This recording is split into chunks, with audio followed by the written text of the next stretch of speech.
प्रशासनाला म्हणतात मी तुम्हाला आदेश दिला होता की पुरुष असणारे घरी जा, स्त्री असणारे घरी जा, तुम्ही घरी का गेले नाही? त्यावेळेस लोक काय म्हणतात, प्रभू रामचंद्र प्रभूजी तुम्ही पुरुषांना आदेश दिलात, स्त्रियांना आदेश दिलात, आम्ही पुरुषही नाहीत स्त्रियाही नाहीत, म्हणजे आम्ही वेगळेच आहोत. त्याच्यामुळे तुम्ही आम्हाला आदेश दिला नसल्यामुळे आम्ही घरी गेलो नाही. त्यावेळेस प्रभू रामचंद्र काय म्हणतात की तुम्ही स्त्री नाही पुरुष नाही, जावा. त्यांना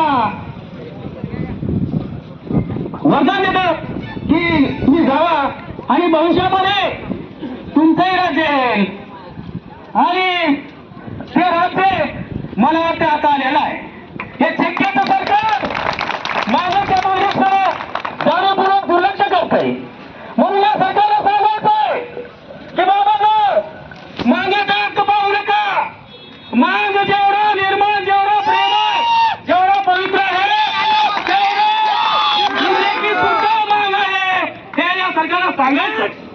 म्हणून माझं महाराष्ट्र सरकारला विनंती आहे की बाबांनो आमच्या मागण्या रास्त आहेत, कुणाच्या विषयातल्या मागत नाही.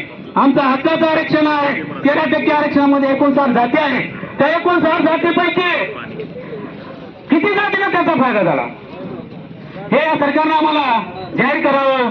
आणि या सरकारला एवढं सांगू इच्छितो की आमच्या मागण्या मान्य करा, नाहीतर याचा परिणाम वेगळा होईल. त्याची जबाबदार हे शासन आहे एवढी विनंती करतो आणि या ठिकाणी थांबतो. यानंतर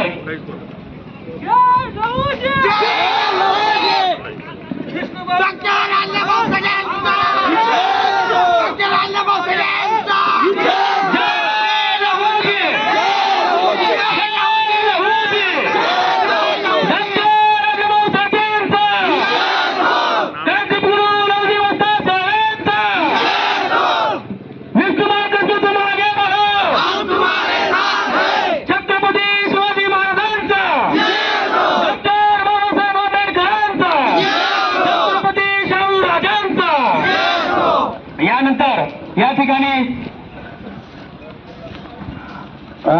विधी सल्लागार लघुशक्ती सेना उदगीर,